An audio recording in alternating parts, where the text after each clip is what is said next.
What's going on, ladies and gentlemen, and happy holidays from the Nerdwide podcast crew. I'm your host, Tyler Haynes, with my good friend and jolly co-host, Mr. Chris Rivers.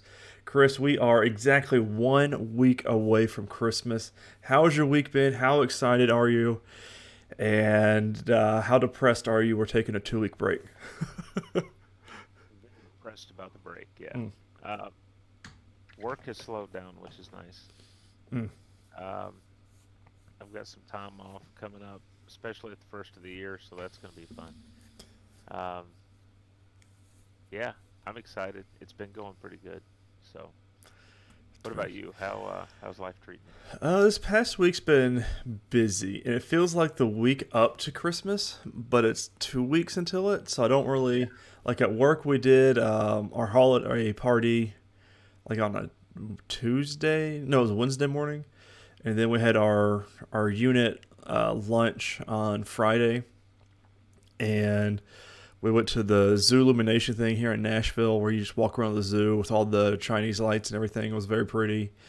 And then I went to an MMA fight last night. So I've been up the past 2 nights way past my bedtime normally, which is 7, 8 ish, going to bed at midnight, 1 o'clock in the morning. It's just I feel like I've left that part behind me, but here we are. it? So if I hear snoring in the middle of the podcast, Yeah, it's oh, me. Yeah, I've already taken a nap today. I think we got up at 9, which is very late. We're usually up at 7, so it's been a weekend. But man, I'm excited. We got Christmas next week, and then the New Year the week after. But I'm excited to do our yearly recap of our favorite shows, games, and movies. So I'm really excited about that. It's one of my favorite episodes I think we do every year, and it's right around the corner. We take a holiday break because I'll be going through the motions of Christmas next weekend, but still have a work week to get through, and I am not excited for that. But we have episode 96 today, ladies and gentlemen. It's a quick housekeeping before we jump into all of our shows we're going to recap and review for you. Don't forget to subscribe to either one of our YouTube or podcasting service of your choice. If you enjoy the show, make sure you leave us a thumbs up on YouTube or give us a good rating, whatever podcasting app you use. Of course, if you give us good ratings, things, it's more accessible to everybody else out there in the world, and we like to be accessible and to have more listeners and viewers on this show. If you don't enjoy what you see or hear, on the other hand, let us know down in the comments. If we don't know how to fix the show, if you don't let us know how to fix it or what is wrong for that issue. But of course, if you want to go the extra mile, you could always go to patreon.com/nerdwide. 3 different tiers for 3 different monetary values for a monthly subscription service there. A whole bunch of goodies for each different tier, so make sure you check that out if you want to do so as well. But Chris, have you been watching anything fun this week? I know there hadn't been a whole lot of, I don't know, I guess weekly shows. This might have been our last week for our weekly shows as far as like cable. But other than that, have you seen anything fun? nothing in TV. I've got a movie I watched that I had planned on Mm. watching. Uh, but we'll get to that one. That's exciting. I am almost done with Chuck. I am 4 or 5 episodes from being done, so by the time we come back from the break, I'll be done with it. I should be done with it this week, hopefully. And I wanted to tell you, almost mentioned it before the show, definitely did not watch this season because there are things happening. Of course, I can spoil it now because, 10 years old? God, is it really? Yeah, I guess 2011, I think is when it ended. No, yeah, somewhere around in there. But like Stan Lee being in it, had no idea about. There's a whole bunch of like plot lines. I'm like, I don't remember any of this. And Jamie says, yeah, we must have watched like the first 2 episodes. I was like, the first episode, I was like, I'm kind of hazy on. But everything else, I'm like, I've got no earthly idea. So I'm 100% sure now that I have not watched this season, which saddens me. But it's also fun because it's a lot of fun things. And then I watched the Harry and Meghan documentary. I've watched 4 episodes so far of the 6 episodes. And let me tell you, that royal family is crazy. And if you don't believe that the media spins whatever they want you to spin to believe, then you need to watch this because it's just in England, which I know our networks and things over here in the States are not any different than that. But it's pretty crazy to see how their lives pan out. And Harry seems like a really cool dude. So I think that's it. Oh, we watched Ghostmas, the Ghosts 1 hour special. and we watched The Rock, so we're caught up on all that for the year. We're done for our year with our shows now, besides like our Doom Patrols and National Treasure, which we're going to talk about. So Yeah. but man, it's one of those. It feels like the year is ramping down, and I don't know how I'm going to get through this week. I really don't. I don't know. It's weird having Christmas on a Sunday because it throws my whole week off. Like, we still have a whole week left of work, which with me, it still has to be because, the hospital never closes, but it just feels weird. It doesn't, I don't know. I feel like I'm all partied out. It's just a week. So, but let's not talk about that any longer. Let's go to Doom Patrol Season 4, Episode 3, titled Nostalgia Patrol. This is going back to nerdsandbeyond.com by Mal again. Let's see. We begin with an old movie overlaid with Rita's scathing commentary, as it seems this was the role she was lost out on. She sits before the TV, devouring one of her day's roasted chickens, tearing chunks off the bone while she watches the black and white film. The doorbell rings, prompting a yell of "Door!" from Rita. Despite several attempts, no one else answers it. She begrudgingly hauls herself out of her armchair. By the time she gets there, she's met with only the breeze, though that does deliver a stray flyer announcing a Rita Farr retrospective at the theater in Cloverton. Rita is delighted, grinning with glee as she picks up the paper and reads it. She slams the door imperiously, yelling to the empty hallway that at least someone appreciates her. Elsewhere in Doom Manor, Jane is talking to herself about finding a purpose as instructed by Kay. Of course, this show is very graphic, so just get ready for what we're about to talk about here. From her frantic tone and the mess of a puzzle pieces heaped on the floor, it doesn't seem to be going well. Jane decides to try and drown out her thoughts with loud music, but it doesn't last more than a minute before she's back on the floor grumbling angrily. For the first time, though, she shifts through the sea of blank pieces. One appears that has a pattern, a single eye. Shelley? Jane asks, picking up the piece cautiously. As she says the name out loud, smoke pours from the piece and overtakes her. Her breath ratchets up and she falls back looking very, very happy for a moment until suddenly the smoke cuts off and the room is quiet once more. Whoa, Jane says. Indeed. In Detroit, Vic is going to meet up with some old friends as he's promised himself. They greet him warmly, though one of the guys, Calvin, seems notably cooler than the others. They are surprised that his tech is gone and the revelation that he hasn't got his powers anymore. Although Calvin seems a little suspicious for the most part, the group seems happy to see him, and they reminisce about old times with the robotics club they used to be in. Which is just weird for me, because he was a high school quarterback football player. So this take on him being into tech and things like that's a little different, but I'm not angry about it. Back at HQ, Larry is still out with Keeg. He's starting to cook out as the lights flicker, but he doesn't get any further with electronic alien baby. Just burns his dinner. Rouge appears as Larry is exclaiming his frustration at Keeg, and Larry comments that she must think he's off his rocker. Not really, she says, but he may want to consider that Keeg is just gone. Larry is not impressed or convinced. Is that to be the summation of his life, to be alone? After checking whether he has any powers at all without Keeg, which, spoiler, he does not, Rue suggests that Larry enjoy the peace and quiet. With a touch of snark, Larry says he gets it. Now that Rouge is team leader, she's going to have emotional wellness check-ins. He suggests that before she goes around giving advice, she should make it amends to the person she has hurt the most. Rita is at the theater surrounded by tubs of popcorn. She settles in to watch her own retrospective in the otherwise empty theater. As the first film, A Secret Rendezvous, begins, thick smoke can be seen entering the theater and heading towards her. She can smell cotton candy. Within a moment, the greenish mist swirls around her and she is out cold. The mist heads in for the screen. Returning to Detroit, Vic is reminiscing with his old friends. There's an awkward moment as Vic's mom comes up, but he explains to him that he did not get to say goodbye to her. Well, he did get to say goodbye to her in the afterlife when the Doom Patrol half died. Calvin is still verging on unfriendly at every turn and says they're talking about Vic way too much. So Vic asks Derek what he's been doing in Detroit. He tells Vic that he's been running a robotics club now, teaching local kids. Vic's offer of help is rebuffed, however. Derek has the other guys to volunteer. He can rely on them. The awkward moment is smoothed over with the announcement of a laser tag tournament, and even Calvin loosens up and agrees to play.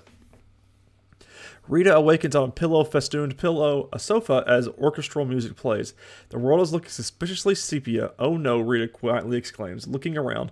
It only takes a moment for her mother to arrive to confirm that Rita is in a secret rendezvous.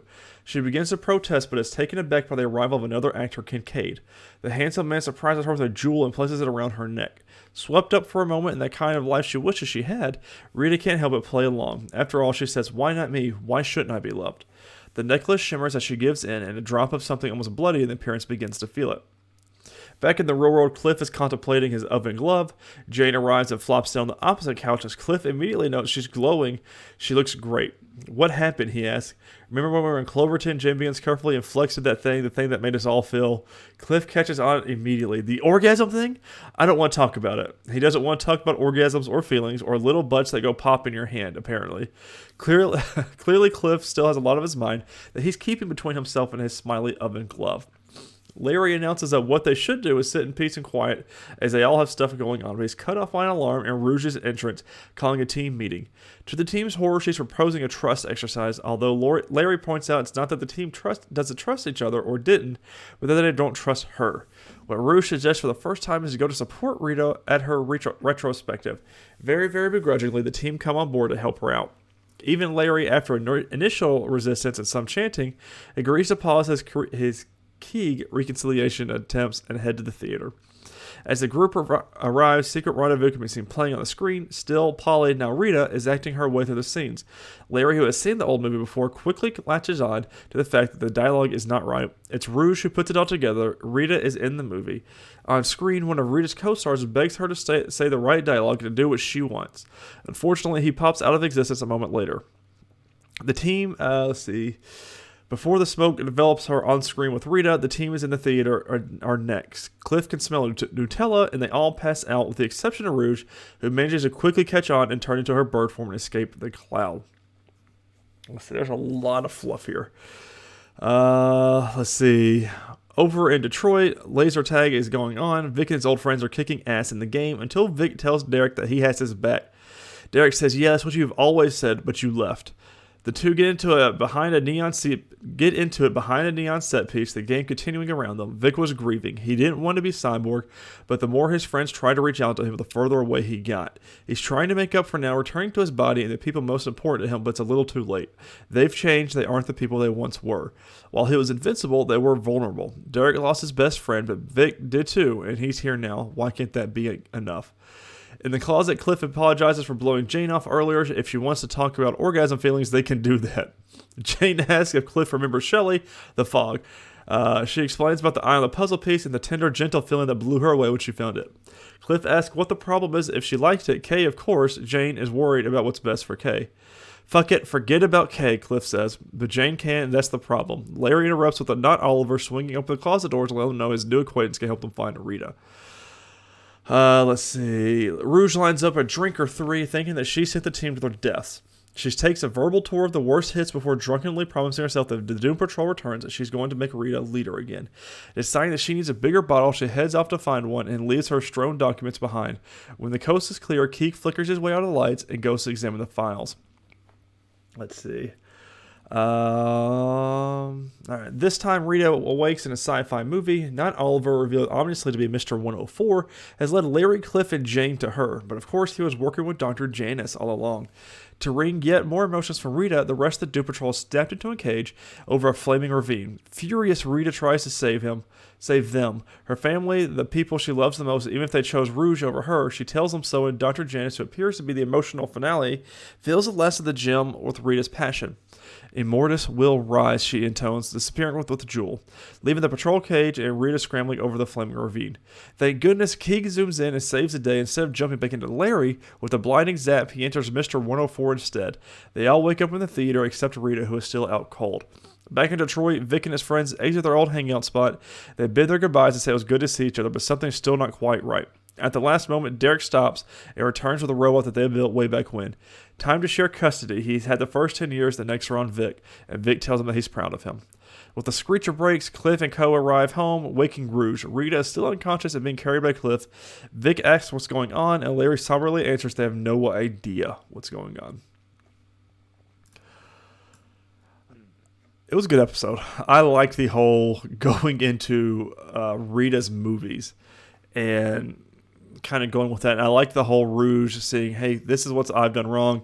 I'm actually going to try and fix this now instead of doing what I always do.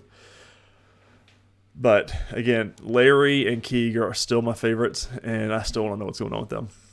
I feel like that's all I watched for at one point. Yeah. I like that we we advanced Vic's story a little bit more. Yes. Here. He's not just a little flesh bag now. But yeah. And I don't know. I still think that he goes back to his tech. Yeah.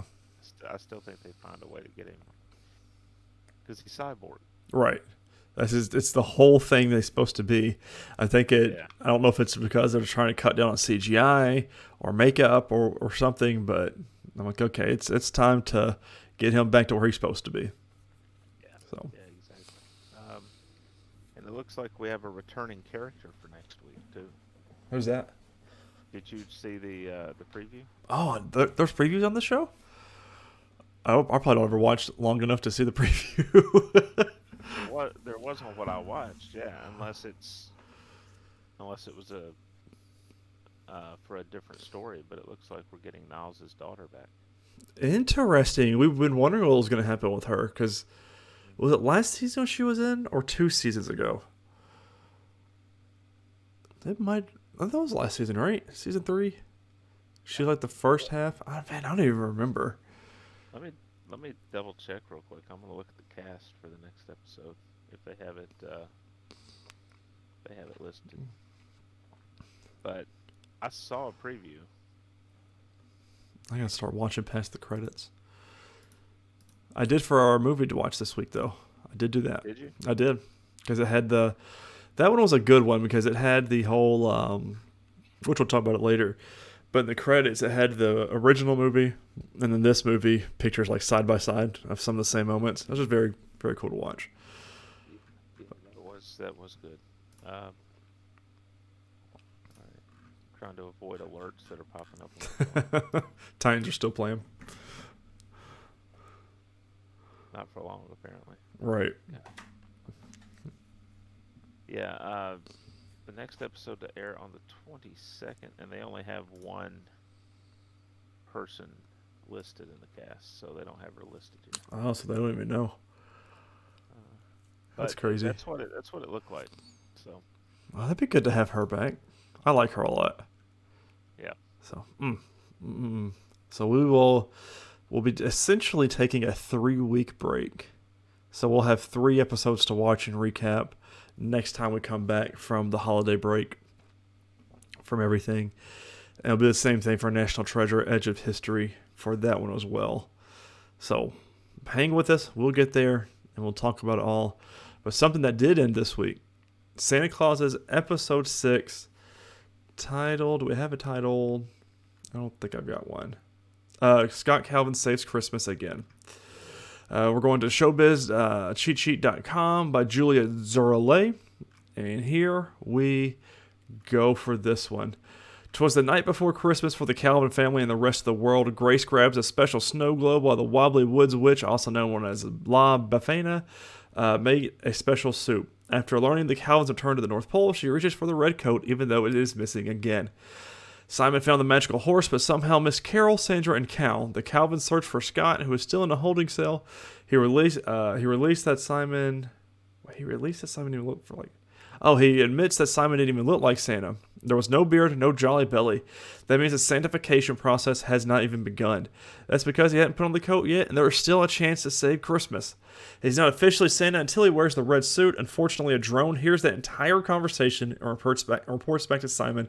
Whoever controls the coat controls the North Pole.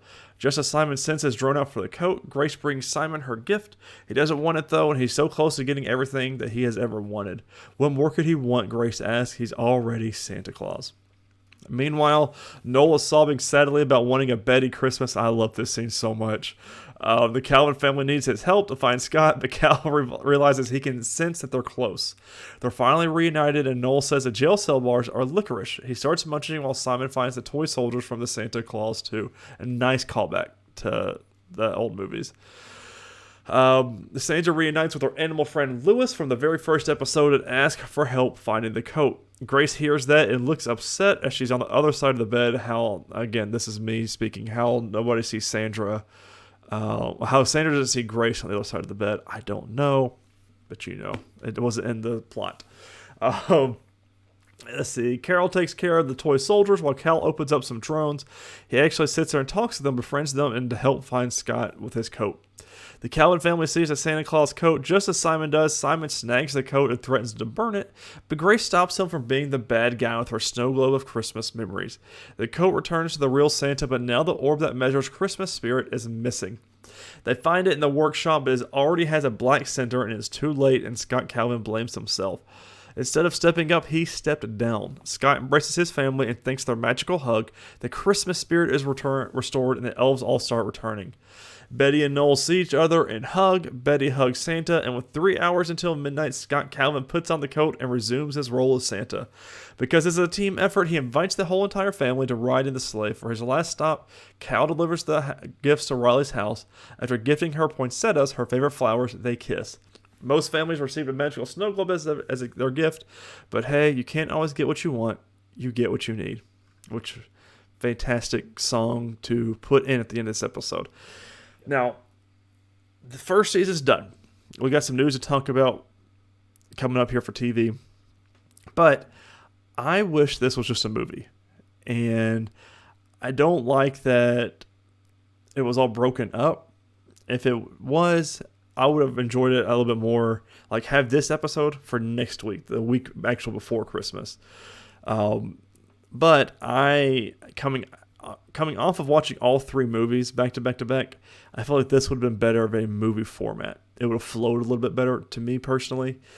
But, it's fine. It's more Santa Claus, which is what I love, my favorite Christmas movies other than Iron Man 3. And I feel like we got everything we wanted in this one. And it was beautiful. They tied everything up pretty good. And I loved having Sandra and Cal out helping, which is what we kind of predicted.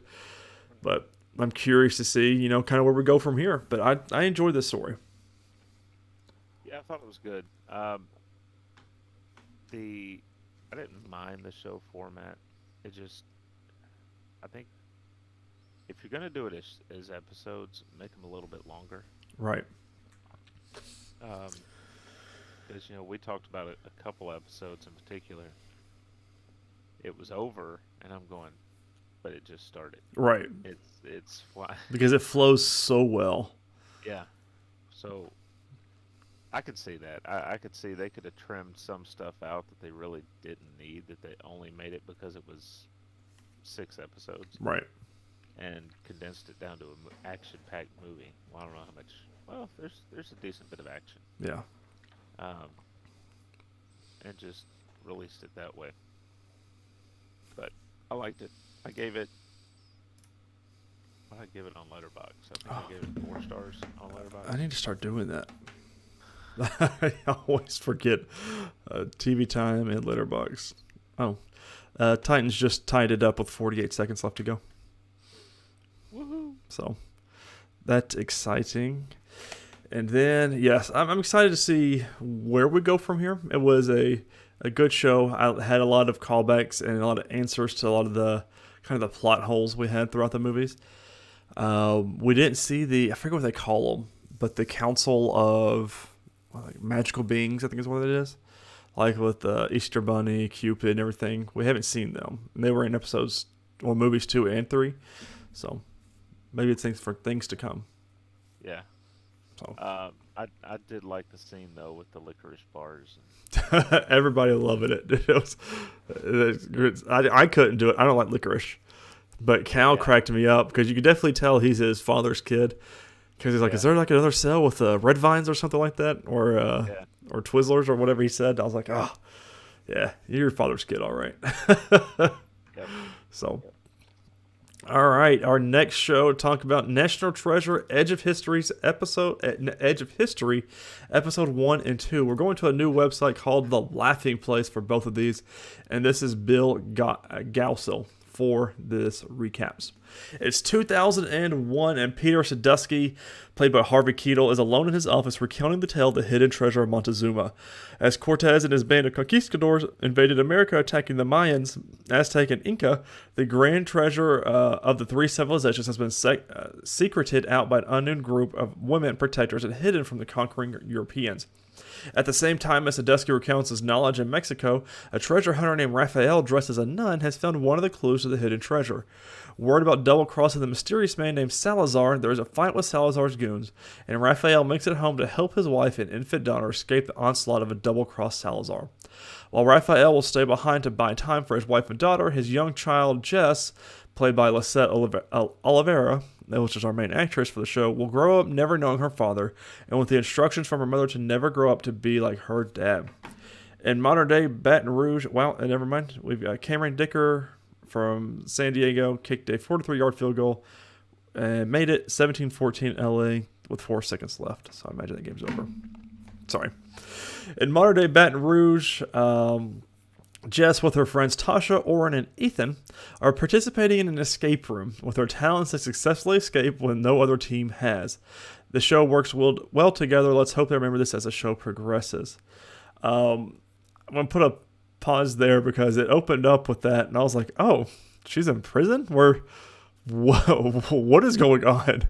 But no, it's just an escape game. I was like, okay, I like that a lot better because it shows how her brain works, But I thought that was good.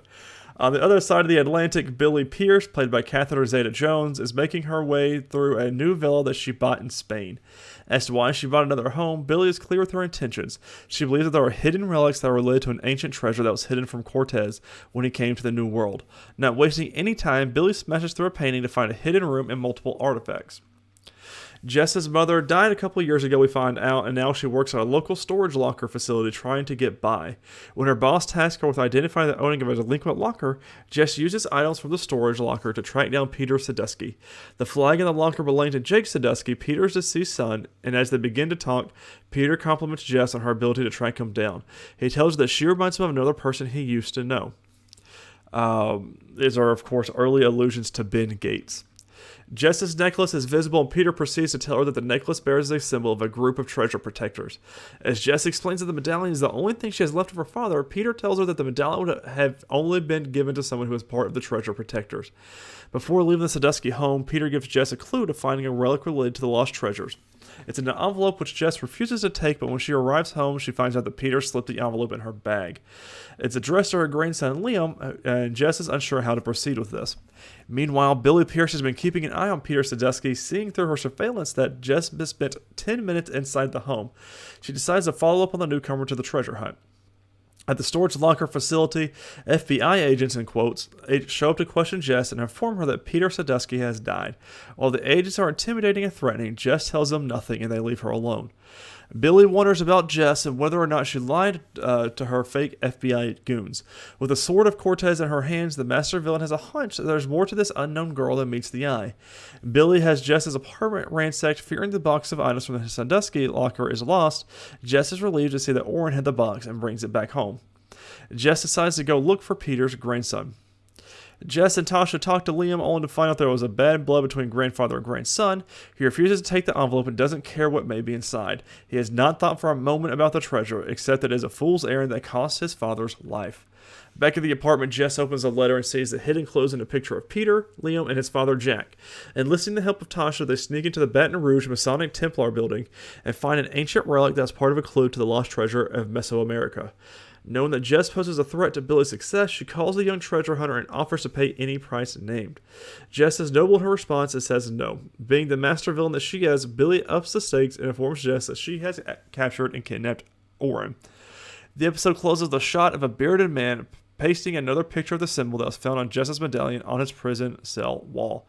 That is our first look at the infamous Salazar. Listen, I am all in on this show. Even from like the first little bits, there's one little bit that I don't like, and it's the over-explaining of things that Jess does, which is how the show is, which I am, and how the movies were too. It's just an adjustment, because I've watched a bunch of Sherlockian shows and a lot of these detective shows. You don't really find out what's going through people's heads, mainly until the end. But I feel like she's over-explaining things, which I have to understand. Hey, this is on Disney Plus. This is what the show and movies always is. It's fine. Get over it. But man, the way that she finds out some of these things is awesome. Like the whole finding the relic inside of the Mason Lodge was really cool. sneaking around and realizing that's not the real FBI because she's got all this knowledge in her head that it's signed by the current acting head of the FBI and not the current running president. And I was like, yeah, this show, man, it's good. It's real good. Let's see. Tell you what, at the very beginning, when they get out of they beat the escape room. No one has ever beat the escape room. Mm-hmm. And Oren screws him over because he has a cell phone on him. And even though they didn't use the cell phone, they're disqualified because he has a cell phone. Yep. But man, that's crazy. All because he can't wait to buy these sneakers. Right. And that's the whole reason that he has it. I mean, I don't blame him, sneakerhead. And these kids are older. I mean, they're, 21, at least 21 minimum. Because it was 21 years since, the past between her dad's death and now. And I think it's just really cool. And it's going to be a fun show, especially with this episode 2 titled The Treasure Map. Oren thinks he's about to get a deal on some sneakers, but the sellers aren't that friendly. Eventually, Billy tells him he's going to be their hostage, and Jess makes a trade for his life. The relic from the Masonic Hall for Oren. A meeting has been scheduled for 3 o'clock at the USS Kidd. Jess figures she has some time before she makes the exchange. Ethan asks if everything is okay and where Oren is. Both Jess and Tasha are reluctant to involve Ethan, so they tell him that Oren is at a shoe sale. The girls know that they need help and that they should go to the FBI. Agent Ross, played by Lyndon Smith, is new to Baton Rouge, and when she is asked to meet with Jess and Tasha, she is skeptical of the report. Since neither is willing to give their real name or file an official kidnapping report, Ross thinks it is a prank and Tasha and Jess leave. Beautiful, beautiful, beautiful scene here because they put real-world issues into this show. That, she's not a fully American immigrant. She's not a fully American citizen. She's here on DACA, which was, making the headlines, I guess a couple of years ago now. And I just thought it was very well done. And Tasha was like, hey, don't give our information. You saw what happened. We peacefully protest, and then we got charged for rioting afterwards and things like that. It's very real world-ish, and it really does well to explain why they're so standoffish to the FBI agent. But I really, really liked it because if you remember in the first 2 movies in National Treasure, there was always that FBI aspect to it. And now here we are getting our new FBI agent involved. And I really, really, really like this Agent Ross character because she's new. She's trying to make a name for herself, but we'll see later on in the episode that she kind of went in depth into their complaints. I was like, oh, no, this is real, and starts delving into it herself. And I'm really excited to see where she comes into it. Prior to the meeting, Jess was able to open the artifact and reveal the hidden treasure map pieces inside. Reassembling the object, Jess and Tasha head to the USS Kidd for their planned meeting with Billy and hope to frame her for shoplifting by hiding an item in the artifact. Naturally, the plan falls apart. Jess makes the exchange with Billy and Oren is set free. When they approach the MP on duty at the gift shop, Oren refuses to corroborate their story and Billy and her goons are let go. After leaving the USS Kidd, Jess and her friends regroup to make their next move. They inform Oren about their discovery of the map, and it is Oren who encourages them to keep up the treasure hunt. He didn't back up their story because Billy told him that she would have them all killed. Deciding that there must be more clues at Peter Sadusky's house, Jess decides to make another trip to the deceased FBI agent's home. She searches the bookshelves for clues when she is surprised by Jake. Showing him the picture that was in Peter's letter, Liam still has no interest in this treasure hunt. Far from the city, Billy and her squad of goons have been able to access the relic and found the hidden keychain from the USS Kidd store. In Billy's mind, Jess is not something to forget about. She knows that it will take someone with unique abilities to have been able to open the relic, and Jess is someone that Billy is going to need to keep her eye on. Agent Ross can't let the encounter she had with Jess and Tasha out of her mind. She calls up on the files on Peter Sadusky and his career, only to learn that most of what Sadusky was involved with is redacted. Agent Ross knows that something isn't right with the whole Sadusky case. Perhaps this decorated FBI agent didn't die of natural causes. Fired from the storage company, Jess needs to find another job. It just so happens there's an opening for a server at the same bar that Liam sings at frequently. Liam gets one more set to sing before his boss informs him that he needs to go back to bartending because the bar is going to switch over to karaoke. Upset at the change, he decides that he needs to make a change in his life. So he approaches the now hired Jess and explains to her that he wants to talk about the treasure.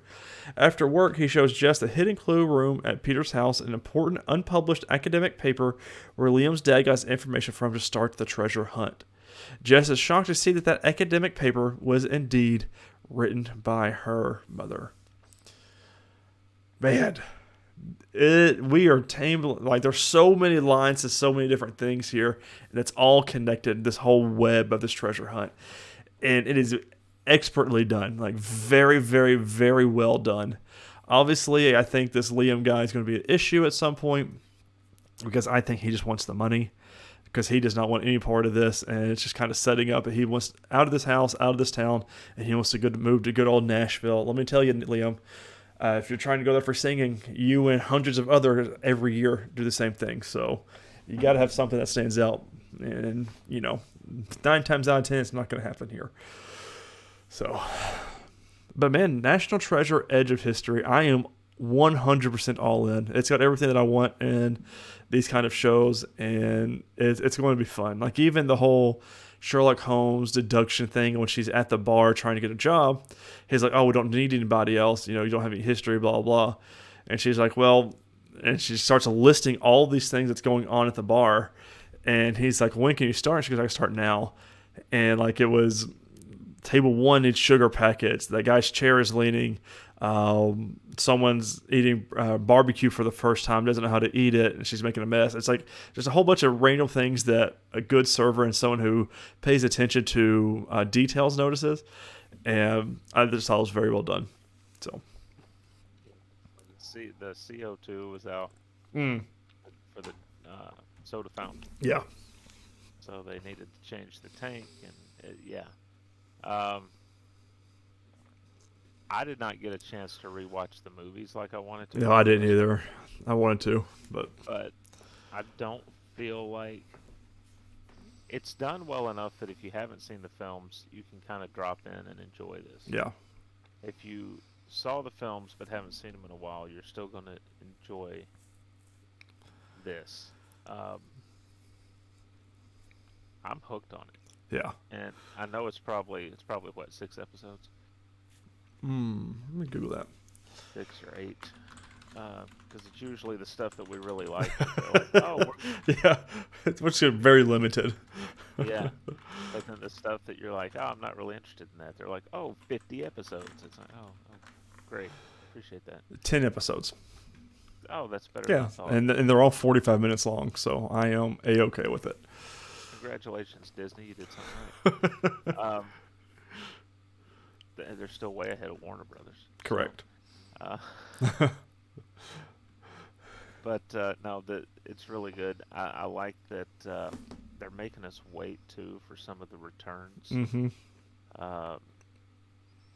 Because we haven't gotten, outside of Harvey Keitel's Agent Sandusky, I don't think we've seen somebody from the original show. Mm-hmm. We still have. We know Riley. I forget who the actor is, but he's like the sidekick. He's in the trailer, so I know he comes back. But I will literally shit a brick if they get Nicolas Cage to come back and they keep it under wraps like that. Because how great would that be? Like, final episode, and it's just a one-off little meeting. He's like, You found that, kid? And that's just kind of it. Or like, good job or something. That acknowledges her. I'm like, yeah, I would love it. I could even see it comes down to some sort of standoff at the end. Mm. And all of a sudden, one of the bad guys gets taken out, and they're looking around. They're like, "What? Who?" And there he is. Right. He's like, "Come to steal the Declaration of Independence," which they mentioned him in one of the episodes, which was pretty funny. I think it was the second one because she was researching the case, and he was the FBI agent for that case. So yeah, that was pretty cool. They said he solved the case of the guy who stole the Declaration of Independence. Right. Yeah. It was a good movie. I like it. Oh man, but I'm ready for it. Quick news, run off here before we do. I'll read an actual story. The Santa Clauses was renewed for a season 2. I'm excited about that because we worried about how are they going to wrap it up, and we hadn't heard any news. I think this dropped on Wednesday, the same day that the last episode came out. So made me very happy that happened. Gotham Knights and Superman and Lois will both premiere on March 14th, 2023. Chris, we still have 3 more months until we get to watch Superman and Lois, and see their fate. Gotham Knights, the same thing. So at least we'll have 2 shows at least to review and talk about. The big concern with Superman and Lois, though, is they usually take about 3 months worth of breaks during the season. Yeah, good call. That's well into the end of the summer. Yeah. And then the new story here I've got, it's a fun one. Prime Video officially orders a God of War series. Going to Deadline.com by Nelly Andreeva. Prime Video has given a series order to God of War based on PlayStation's hugely popular ancient mythology-themed video game. Co-produced by Sony Pictures Television and Amazon Studios in association with PlayStation Productions, God of War will premiere on Prime Video in more than 240 countries and territories worldwide. The series had been in the works as a streamer since March, when Deadline reported exclusively that Prime Video was in negotiations for the property. Written by Mark Fergus and Hawk Ostby, Iron Man and Children of Men, with Raphael Judkins, who made The Wheel of Time, serving as showrunner. The series follows Kratos, the god of war, who, after exiling himself from his blood-soaked past in ancient Greece, hangs up his weapons for now in the Norse realm of Midgard. When his beloved wife dies, Kratos heads off on a dangerous journey with his estranged son to spread her ashes from the highest peak, his wife's final wishes. And listen, here we go. Let me see if they talk about that. They don't talk about this story. But Cory Barlog, the creative director for the God of War series, is attached to the show. So it's going to be the same thing with Neil Druckmann for The Last of Us. We're getting it with God of War. And man, I cannot be excited.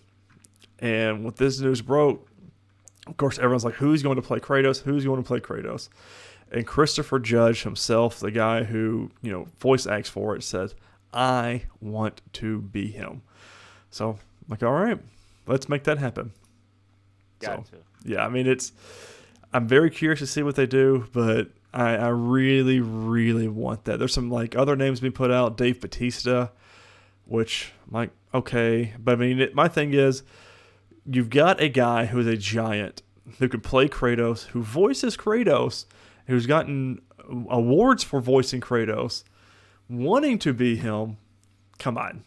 And it's not like he doesn't have any acting chops, which voice acting and acting is the same thing, yes, but he also does mocap for Kratos. So it's not like he's doesn't know what he's doing. And he's also done some TV before, I think. So I'm like, come on, guys. I mean, y'all have to. So if they don't, do you think it hurts viewership? No, I don't think it will. I think it will suck. I mean, I'm still going to watch in, and I'm sure Christopher Judge will as well, but it's a different thing, and I get it. So it's like having Troy Baker want to be Joel for Last of Us. It's all about what the studio wants to do and pay for, which I'm sure Christopher Judge will audition for it. He'll probably be one of the final auditions for it, but if he doesn't get the role, he'll be in it somehow. Somewhere. To me, the work he's done on the games is his audition. Right. You think, yeah. But executives at Amazon Prime, I'm sure, have different mindsets, and it's very different. It's a different world. They probably haven't played the games. True. But they need to soon. Yeah. Because, oh man, this most recent one. Releases for the next 3 weeks. Again, we're going to take a 2-week break. Well, a 1-week break, and then that second week we come back, it will be just a recap and review of the year. We will, if you're new to the show, at the beginning of our first episode of the year, we always pick our 5 favorites of the prior year. So this one will be 2022. Pick our 5 favorite TV shows, our 5 favorite movies out of 2022, and our 5 favorite games out of 2022, if we played that many, as far as games that released then. Because I played a lot of games this year. Not allowed in 2022. So we will see. So releases for the next 3 weeks. Wednesday, December 21st, Jack Ryan Season 3. I am so damn excited for. Sunday, December 25th, which on Christmas, why you would do this, The Witcher Blood Origins on Netflix. Apparently it's not reviewing well at all. At all. So I'm like, that's not good. Because it takes place 1,000 years before Geralt. So, I mean... Anyways, Wednesday, December 28th, The Circle's new season on Netflix comes in. I'll be on that one.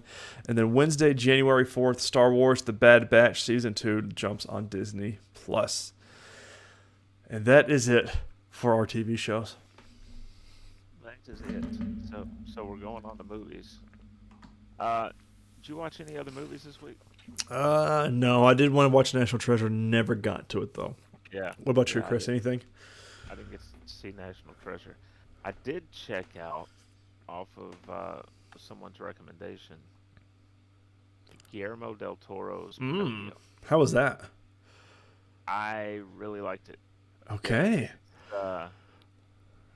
it's like a stop action type animation. That's the first thing that pulled up on my letterbox too. I just pulled it up. It's popular this week. Pinocchio. Pinocchio. Um, it's a little bit different, obviously, if you grew up watching the Disney Pinocchio. Um, you're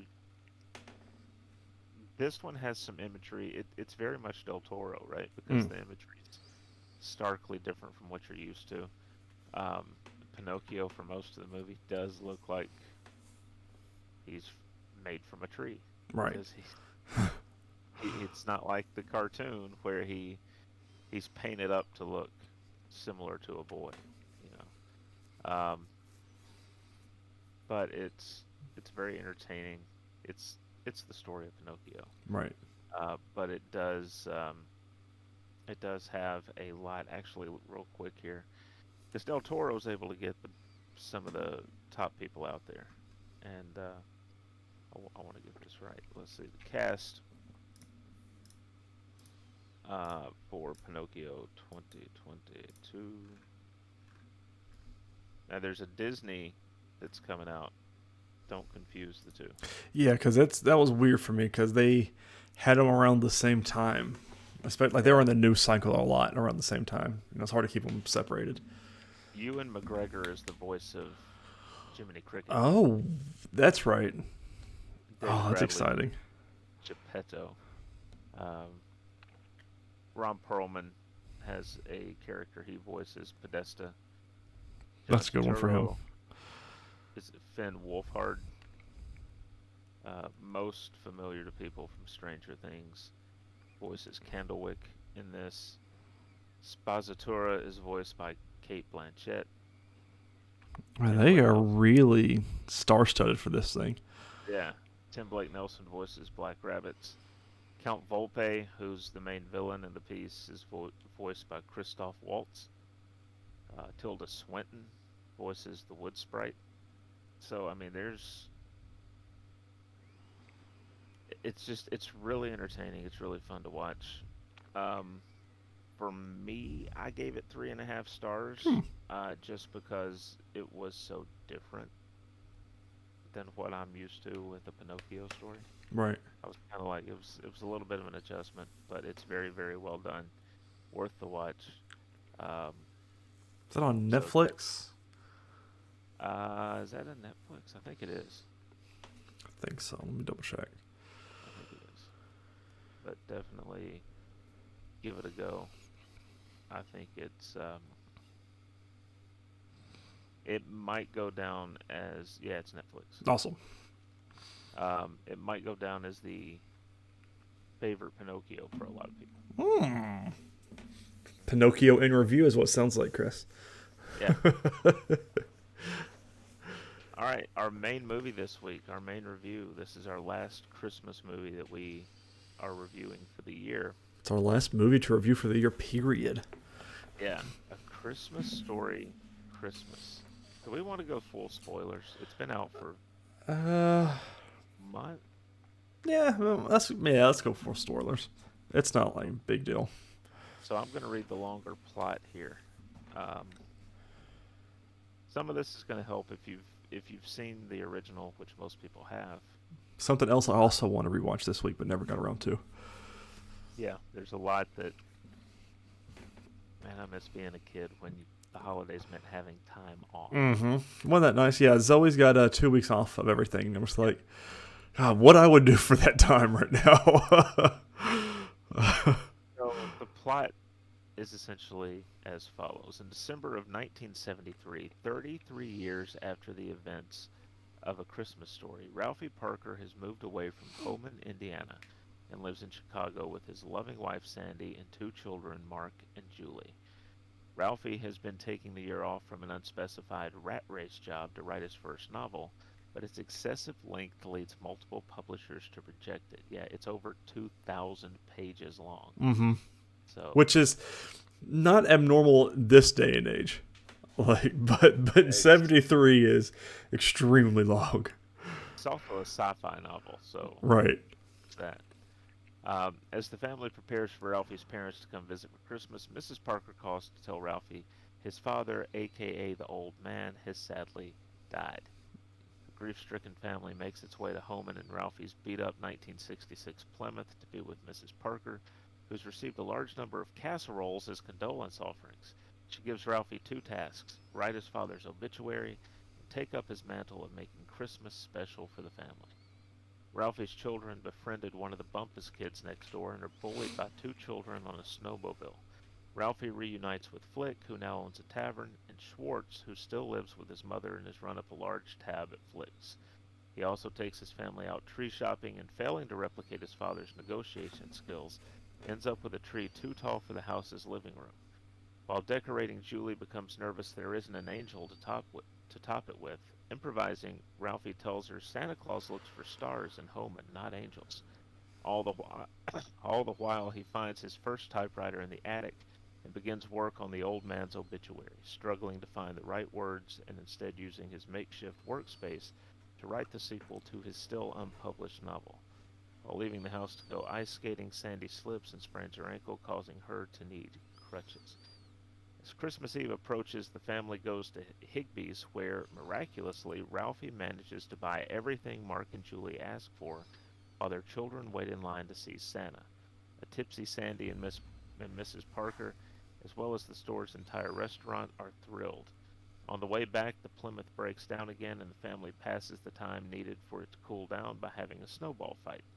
Ralphie accidentally hits Julie in the eye with a snowball, which requires a trip to the emergency room and a temporary eye patch. All of the gifts are stolen from the car's pop trunk when the family is inside the hospital, and Sandy has very little money left to replace them. Back at Flick's, Flick gives Mark on the spot first job bartending.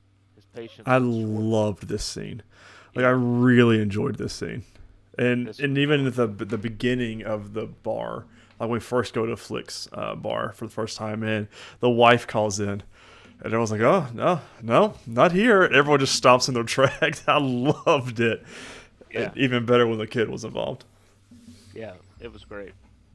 Um, His patience with Schwartz worn thin. Flick offers to forgive Schwartz's tab if he completes a physical stunt, the ramp. Schwartz succeeds after being triple dog dared to do it, and his tab is forgiven. Soon all of the bar patrons begin sledding, leading to Mark breaking his arm. Ralphie's then rejected by his final prospective publisher, whom he'd been pestering the whole week to accept.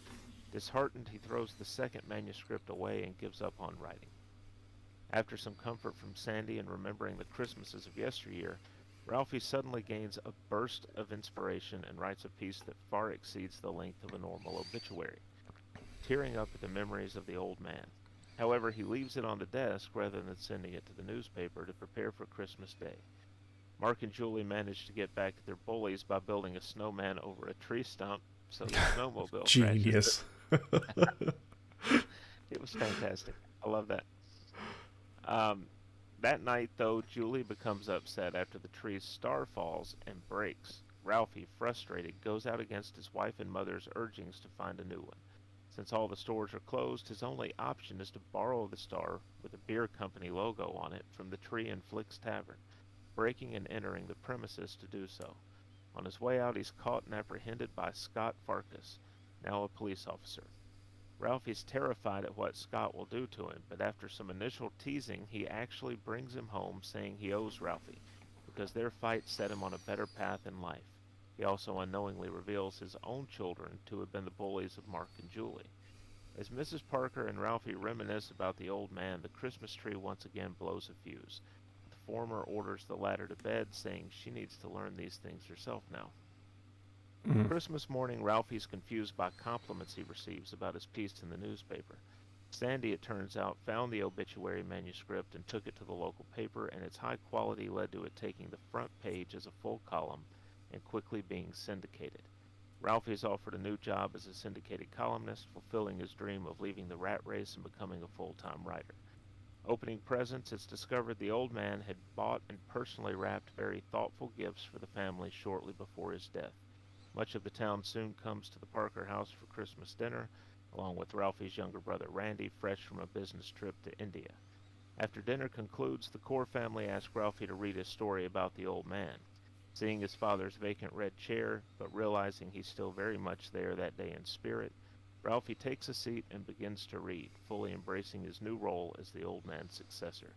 It's revealed the story is in fact that of Christmas 1940, as Ralphie's narration of it fades and transitions into Gene Shepard's from the original film. And scene. So yes, I was not very high on it until about midway through, until the ending of it. And then I was really, really enjoying it. I think I gave it a 3.5 stars or 3 stars on Christmas Store just because of that fact. I wasn't really into it until right there at the end. But man, when they come up and the presents are from his dad and the grandparent was just beautiful. Like I was like, oh, okay, so the mom went out and bought all this stuff, but no, it was the dad had already bought it all and was planning to take it with him. But would have really sucked though if they would have found all that and already bought everything again. But still good, so good. I like the bit when they're on their way there. Every time the radiator overheats, they crack an egg. They put an egg in it. It's such like a 70s thing to do. Yeah. The one thing I didn't get, and I mean, I guess you could say it's the characters, right? The second time that the radiator overheats when they stop to have the snowball fight, it's like, well, we have to let it cool down naturally. And I'm thinking, there's snow all over the ground. We're in Indiana with snow. Dude, and then, the snow. Dude, he decks his kid with that snowball right in the eye. I laughed so hard at that. He said, see if you can hit me from out here. And he picks it up and turns and just nails her in the eye. And she just falls. I was like, oh my God, that's great. She comes out of the ER with the eye patch on. Oh God, I loved it. Oh man. The reveal from Barkus about his kids being the bullies didn't really hit home with me. I didn't either. I was like, kind of already figured that out. Yeah, I figured that's who it was. Yeah. I did like the touch where after the crash of the snowmobile, one of his kids gets up and they're like, he peed his pants. Like his whole suit's just like, he's like, no, I didn't.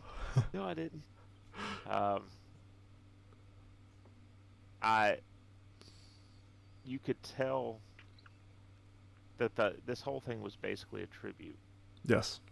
I felt to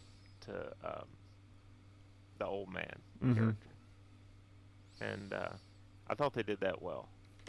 They brought it along at a good pace. They didn't. It was mentioned a lot, but they didn't beat you over the head with it. It was done subtly, in a lot of ways. So that was good. I like that.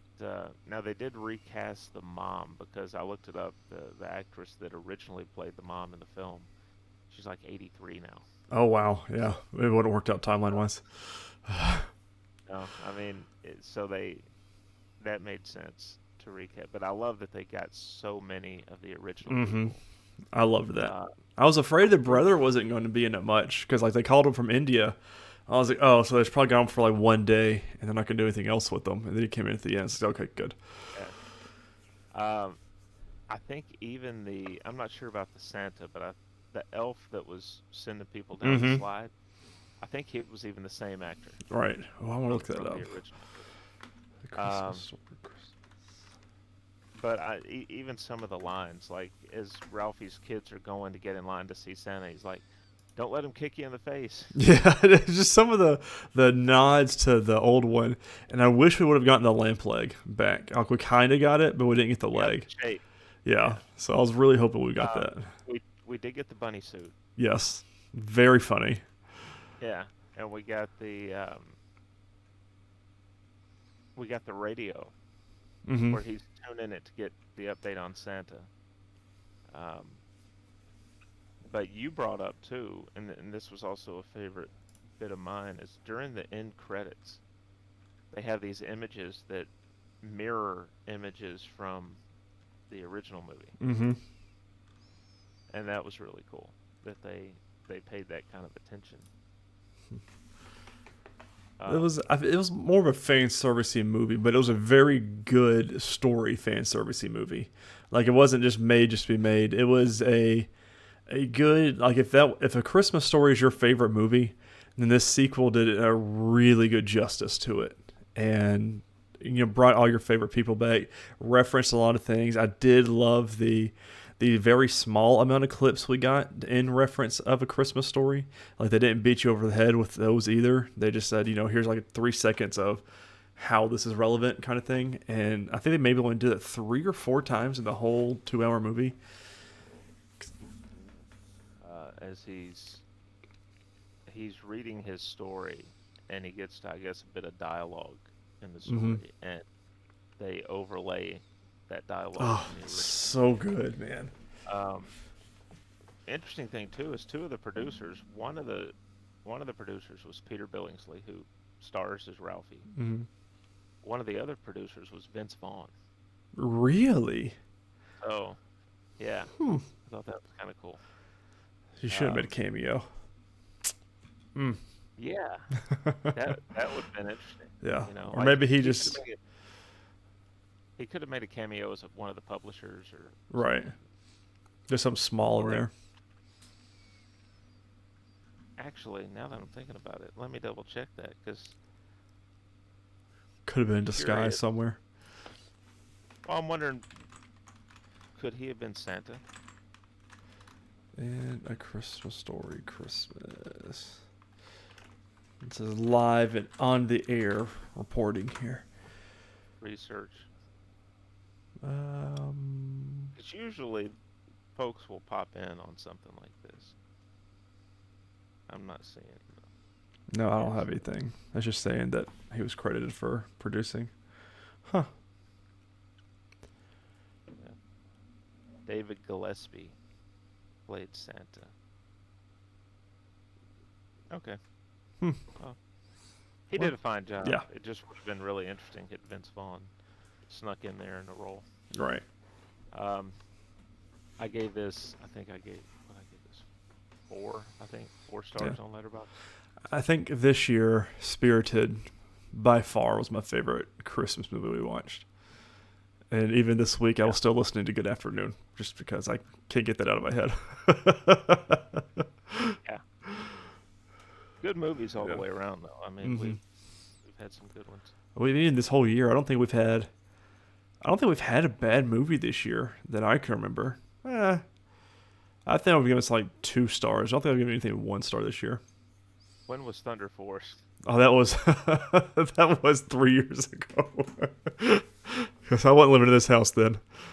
The wounds are still fresh. Yeah, it's every time any of those characters Force is brought up, it's just automatically ingrained in my head.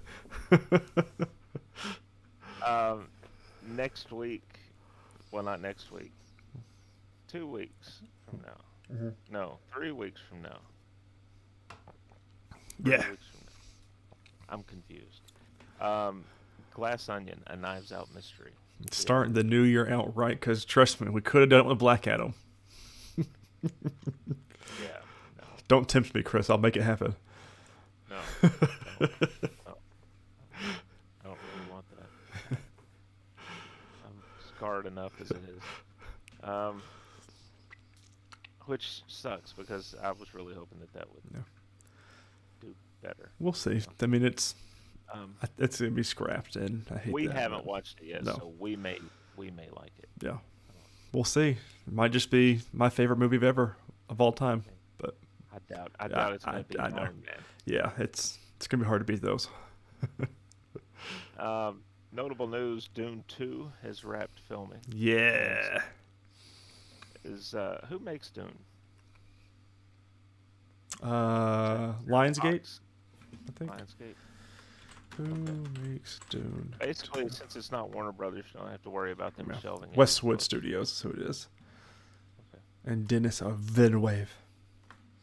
Uh, Finally, the DCU and Henry Cavill have split Dude, in the we get latest. something every single week. And although this is not the news I wanted at all, I'm just glad that James Gunn is being so transparent with everything. And he answers questions. I know I've said it before. He answers a lot of questions, but he's being very transparent about all of this. So, Before we get into the tweets tied to this, do you think it's possible that we see Henry Cavill try and go back to The Witcher? I think, who made the statement? I think Netflix made the statement that they're still moving forward with Liam Hemsworth. So I think that ship has sailed, and I think it's because it, Henry Cavill did not like what they were doing with The Witcher, because he told them very early on. I saw another interview that came up recently that he told them early on that they have to stay to the source material by Andre, I forget the guy's last name who wrote the books. He said you have to stay to the source material or else we're going to have a problem. And I think this season 3 that's about to come out, they started to go away from it, and the creators said, are kind of going away from the story, and he's not happy about that because he said you have to stick with the source material. We are honoring this man's work. We are not going to deviate from it. But I think that's part of the reason he's gone and the whole Superman thing. But here we are. Yeah. So, three tweets from James Gunn, and then we'll get to a statement Henry Cavill released. Um, Gunn said, Peter and I have a DC slate ready to go, which we couldn't be more over the moon about. We'll be able to share some exciting information about our first projects at the beginning of the new year, and I want to touch on um, our thoughts about that. Mm-hmm. Among those on the slate is Superman. In the initial stages, our story will be focusing on an earlier part of Superman's life, so the character will not be played by Henry Cavill. But we just had a great meeting with Henry, and we're big fans, and we talked about a number of exciting possibilities to work together in the future. Henry Cavill released a statement saying, I've just had a meeting with James Gunn and Peter Safran, and it's sad news, everyone. I will, after all, not be returning as Superman.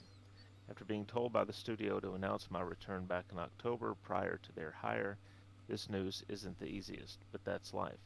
The changing of the guard is something that happens. I respect that. James and Peter have a universe to build. I wish them and all involved with the new universe the best of luck and the happiest of fortunes.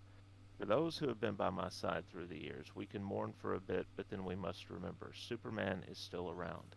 Everything he stands for still exists, and the examples he sets for us are still there. My turn to wear the cape has passed, but what Superman stands for never will. It's been a fun ride with you all, a war onwards and upwards. So, Mm. um, what didn't get mentioned there in any of that is something that I'd sent to you that Henry Cavill is going to be producing and potentially starring in Warhammer 40,000. That's coming up. So, But we also have the early DC slate. yeah. I'd like to speculate because they're starting out with Superman. Right. And a young Superman and early on, which I am A-okay with. We're not having a Zack Snyder Superman where we kind of glimpse his life, where it sounds like we're getting a beginning of the journey kind of Superman. Something we have not seen since, was it Christopher Reeves? No. We've had to have seen that prior. I need to go back and watch all the Superman movies because I don't think we've had an early Superman, you know. I'm trying to remember Brandon Ruth's. Right. That's my problem. I haven't seen some of those movies in a long time. I remember he was working at the Daily Planet in that movie. Yeah. So, but So, I I mean, don't think he was a cub reporter at that time. He well, was. even with Tyler Hoechlin, we still didn't get the early on Superman where, we got teenagers now, and we saw his first suit with the Action Comics throwback, but that was it. So, I mean, we haven't seen it in especially a long time. So I'm very curious to see that. I know they're speculating the first week to 2 weeks we get this statement, because I mean he's going to have to tell the investors what's coming up and to keep people investing. And I know they're hard at work at it, but with his statement of saying that, they left on good terms, they can't wait to work together again, we're definitely going to get a crisis on Infinite Earth, where we have one not by the CW, but by a big studio with Warner Brothers and DCU. And I feel like we're going to get all the Supermen back, like kind of how they did with Spider-Man. And I know it's going to be a while, but that is going to be a get hype moment, and I can't wait for that. What bothers me is DC's so built upon Superman, Batman especially, but also like Wonder Woman. Yeah. The Holy Trinity. Whenever they reboot, we keep rebooting the same characters. Mm-hmm. It's like, so, I don't know. I think the challenge for them is going to be, there's a lot of people that could play Batman.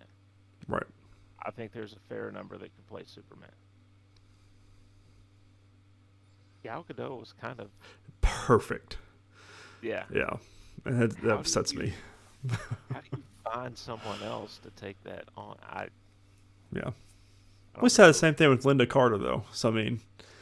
Yeah, but that was different. That was, decades ago. 40, 50 years ago. I don't know who you get to play Superman. Who do you get to play a young I mean, Superman? You've got Tyler Hoechlin and Henry Cavill already. And I'm like, those two are who I think is Superman now, especially Henry Cavill. And just because it's my age growing up, it was Henry Cavill, because he's been around since, I guess it was high school for me. It was with him as my first Superman. And Tom Welling can come back, maybe. No, I'm just kidding. They're going for a younger Superman. It's not going to be Welling. Yeah. But, we know it's not going to be Ezra Miller. He's out of the running. God, just get him as far away from everything as possible. I don't know. I mean, I don't know who you reach out to. I did see where Michael Rosenbaum said that he wants to play Lex Luthor in the DCU. Yeah. I think a movie series or movies would be better off for him, because he hated just working with CW, I believe, and having to keep his head shaved for so long. But when you're doing it for a movie, it's not that long. But I know they are in talks of doing not a redo of Smallville, but like a continuation a little bit. I'm trying to think what it's called. He just was at a panel and was talking about it. He said him and Tom have already talked about it. He says, obviously we need to get in shape for it. He said Miles and Al would have to come back and want to do it. They said, but we do want to continue the story a little bit. And then someone asked about the animated series. He says, yes, it's the same thing. That one is in development, where Al's and Miles just got done with Wednesday. And they're hoping for, they said, March or April to head that up and get that started going for the animated series. So we will see. But man, I don't know. I saw where somebody suggested Michael B. Jordan. Well, so they're still moving forward with that Superman story. Yeah, but I wonder if that's gonna. You remember when Arrow was in it? It was its first season, and they were going to introduce Harley Quinn. Warner Brothers was like, "No, you're not." Right. Because it's going to be in the Suicide Squad movie. So I wonder if a similar thing might happen, where they tell him, "No, yeah, no, we're rebooting this. This is all going to be continuity based, like Marvel. We're not going to have two Supermen out here. So your project's shelved." Right. We're doing this. I would have loved that. I love Michael B. Jordan. I think he would be great. Wish he was Black Panther. But the world, I hate this. I hate this so much. We as a society, community, whatever you want to call us, are not ready for a Black Superman yet.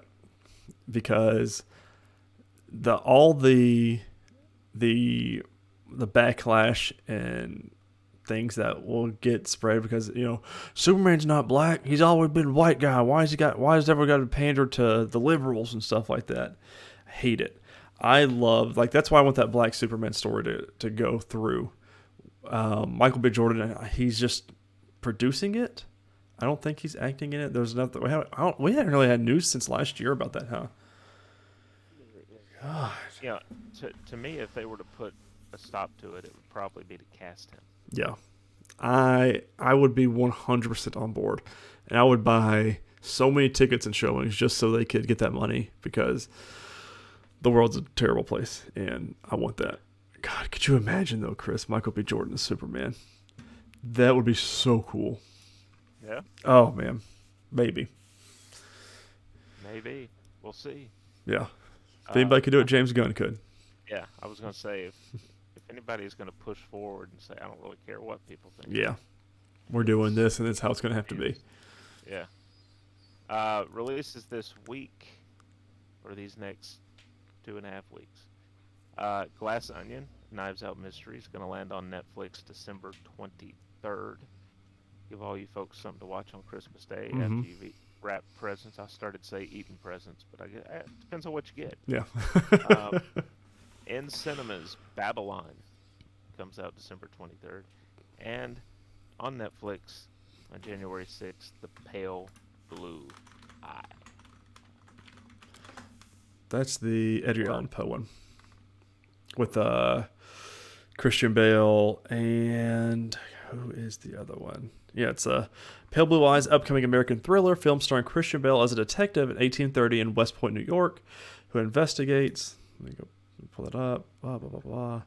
Who investigates a series of murders with the assistance of a young Edgar Allan Poe.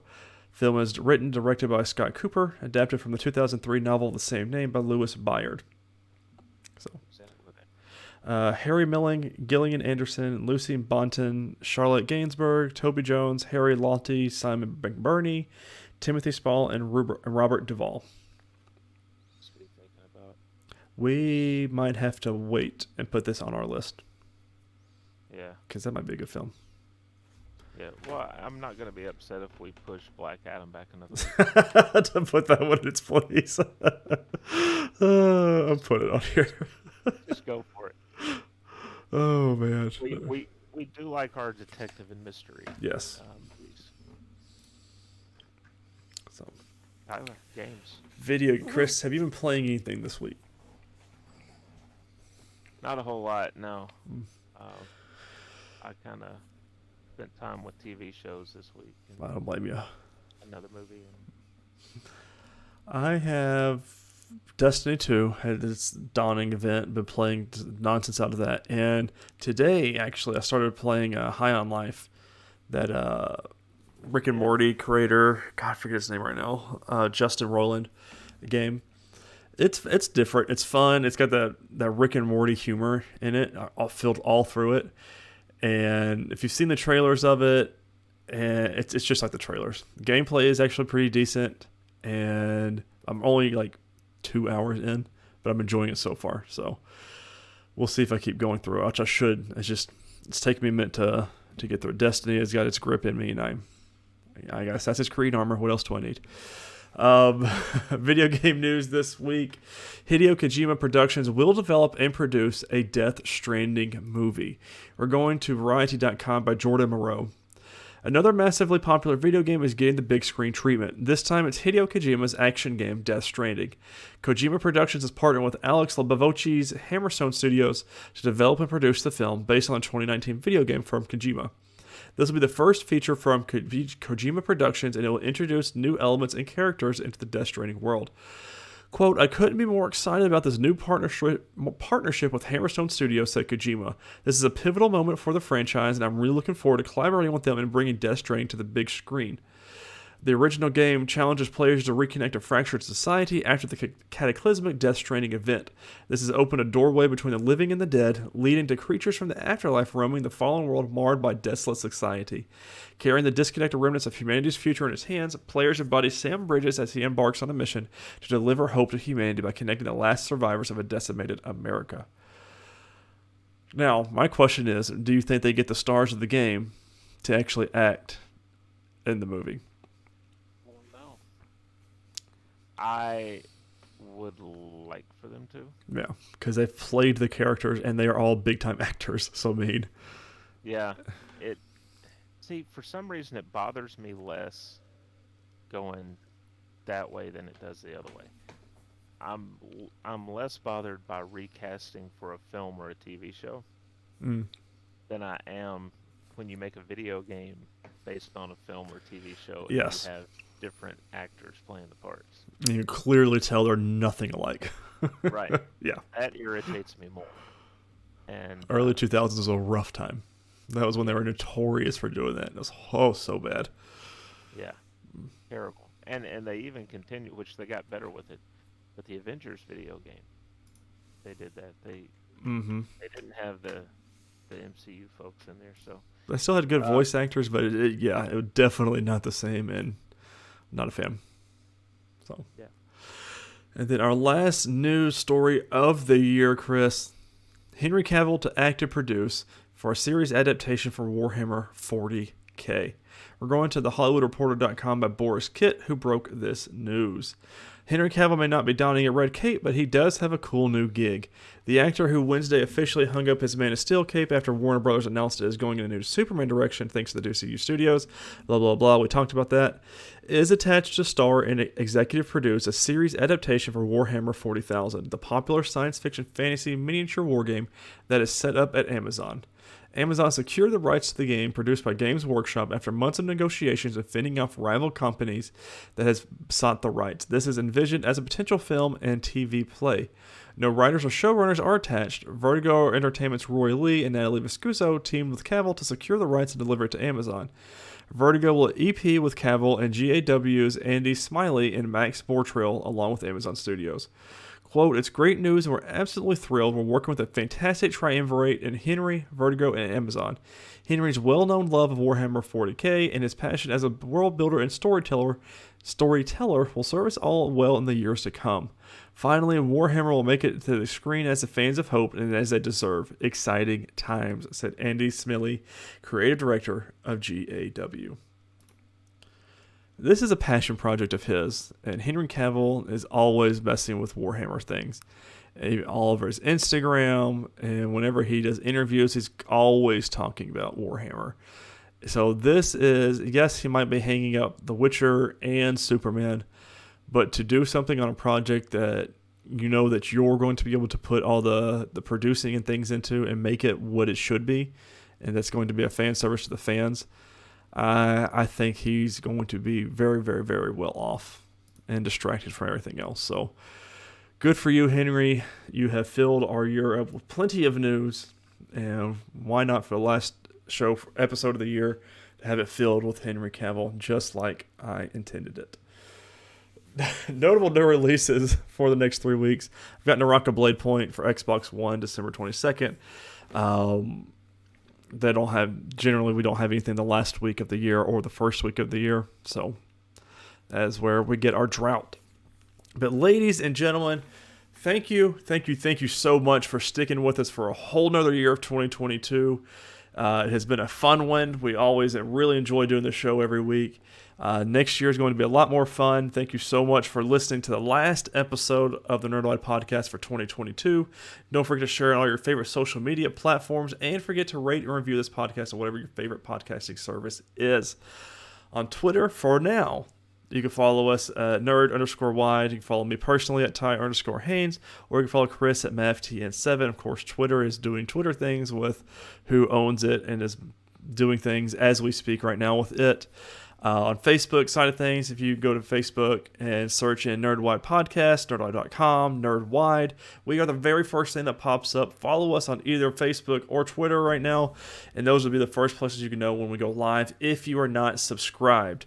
If you're subscribed, you don't have to worry about it because you get a pop-up notification on your phone whenever an episode posts. As always, this has been this week's episode and this year of Nerdwide Podcast. Thank you so much again for listening and watching. And we can't wait to come at you on January 1st with our top 5 recap of 2022. Until then, have a happy holidays, and we will see you then.